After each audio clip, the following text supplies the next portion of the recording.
Hello everyone. Today on this auspicious day of Rakhi, we are talking with Nikhil Khandelwal ji. He is Chairman and Managing Director of Systematix Corporate Services. How are you, sir? Hi, good afternoon. I'm doing well, thank you. Okay. Congratulations for excellent results this quarter. The company has done very well. So please tell us about the core business and the different verticals company is offering. Thank you. So, Systematics Corporate Services Limited, we primarily operate in four areas in the equity services space. Our oldest business is our equity broking business, wherein we provide brokerage for institution, HNI, and retail clients. Second business line for us is investment banking, wherein we work with the companies and shareholders for fundraise, mergers, acquisitions, and also for taking companies public as a merchant banker.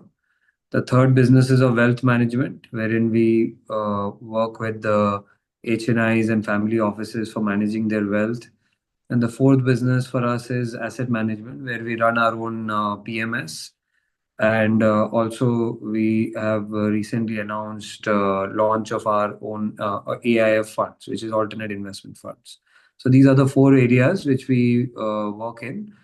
All have a common thread of equity. So we are our entire solutions and products are focused around equities as a common theme. Okay. So what is the major focus currently? Since you have four verticals, what is the company's focus? No, so all four are important growth areas for us. We are a organization which is positioned as a boutique equity advisory house. So we work primarily across all our businesses. The major focus for us is mid-market companies. So whether it's our research or whether it's our investment banking or our own investment funds, and everything is focused around working with the companies which are small to medium enterprises. So companies with market cap as small as 500 crores to as large as 35,000 crores is the broader range of corporates whom we engage with, whom we work as a research house, whom we advise for fundraise, or we invest from our own funds. So that is a common thing. All four areas of businesses are in growth mode. However, the wealth and the asset management businesses are the youngest in the organization, so they are naturally growing much faster than the investment banking and the broking businesses.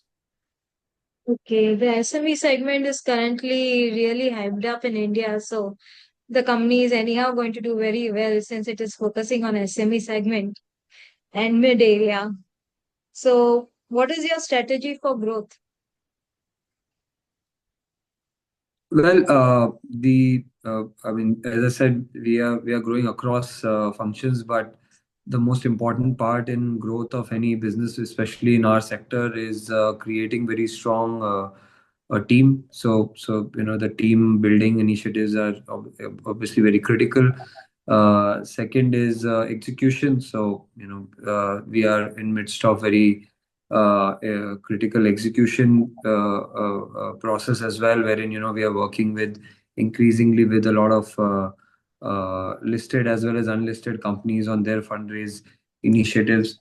So a mix of these execution as well as team building initiatives is what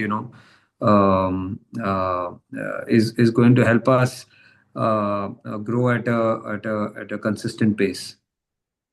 Okay, what would you like to tell about your team?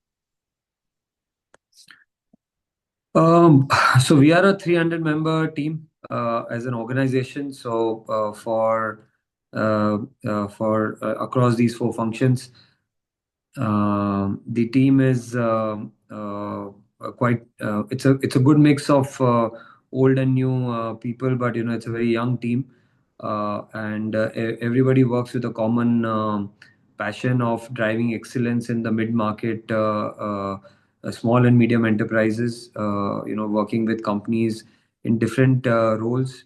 and responsibility. So that common thread and that common passion drives the entire organization. So yeah, I mean it's a team driven by a common purpose and a common direction. Okay. Uh, so what are the red flags currently in this geopolitical situation for the various industries? Well, I think the we are going through a very unprecedented period of global trade and global geopolitical situation. Including supply chain issues, trade, tariff wars, etc.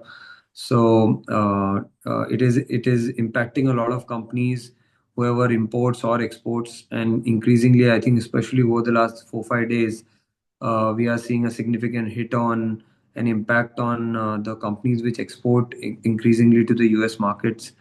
So in general, I think the clients are cautious, and that's what our guidance to our set of investors or corporate clients is to make their capital allocation as well as their capital investment plans with caution. Indian market will be a strong market for growth, but we are at the end of the day very deeply interlinked with the global ecosystem. So the global markets are going through a very significant turmoil, and we don't know how the future will hold. So while we remain optimistic about India and India's demand, and India's capability to scale up its manufacturing and services infra, but we are going through a very a difficult time globally. So cautiously optimistic. I think that is the approach in business and in our advice to clients at this point of time. Okay. Which industry you would recommend for 1 year, this coming 1 year? So, from I think India centric businesses, we are seeing a significant growth in certain industries, which seems like which will sustain. The government's capex program is continuing to do well, especially in areas like power, infra. So we are quite optimistic on the power industry. So that is one area where capital goods companies or power EPC companies we are quite positive on. We are also quite positive on the technology revolution in India, especially on the data center side, as well as the green energy side. Green energy and the renewables as a category is a huge area of interest as well as investment potential, and as well as data centers. So power, green energy, and data centers. I think these are the important three themes to look for as far as investors who are looking to invest in the Indian markets.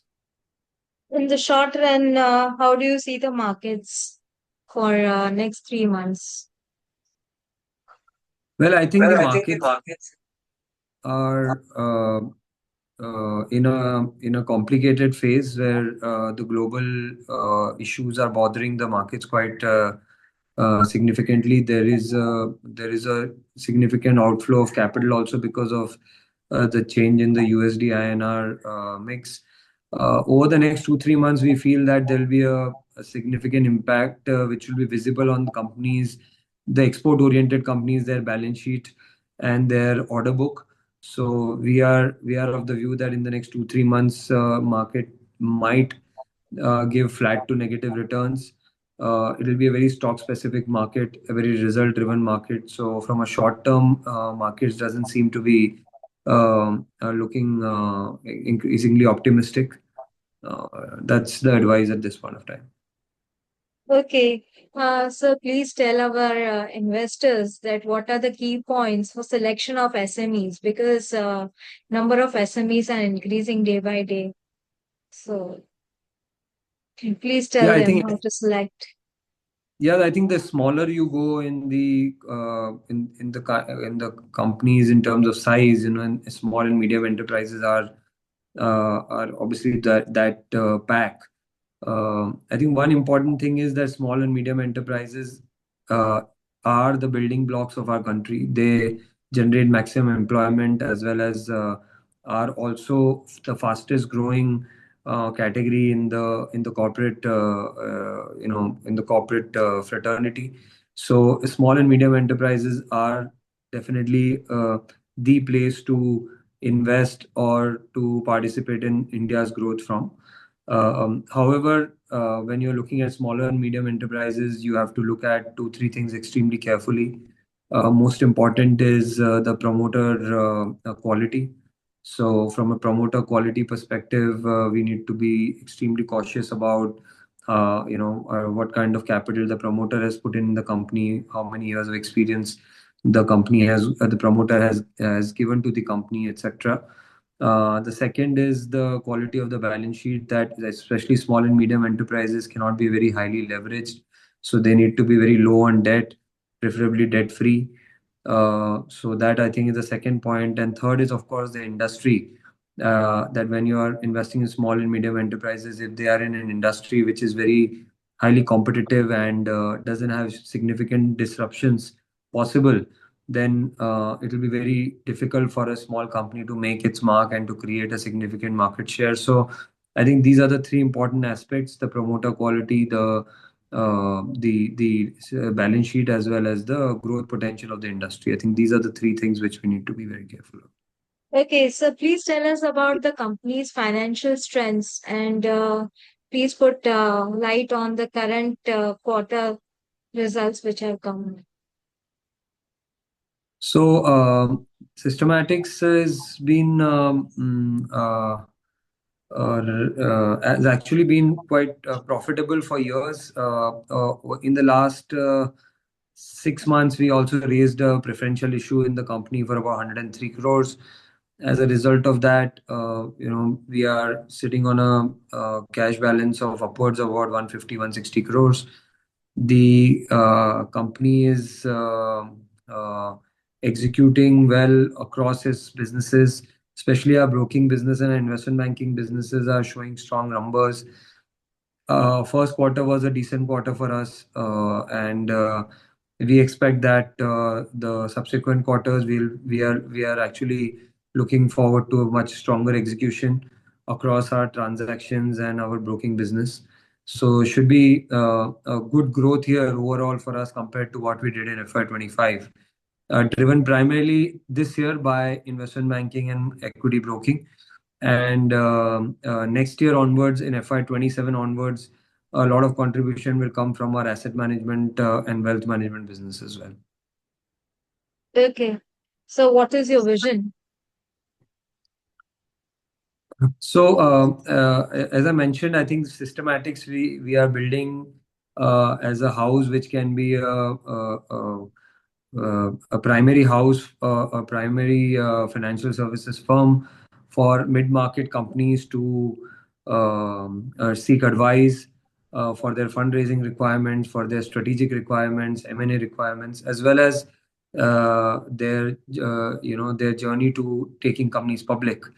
Uh, we are uh, we are working on this with a very clear focus on deep industry knowledge. So our whether it's our research team, whether our investment banking team, we have created very strong sectoral understanding and sectoral leadership within these teams. So research driven, sector knowledge driven equity advisory firm. I think that's what we are trying to build. We believe that that is a big white space in the Indian capital markets. There aren't many houses which are doing this on a consistent basis and building a strong organization focused on mid-size corporates. And we want to create a house which is known for its excellence across these services. Okay, so what message you would like to give to your investors?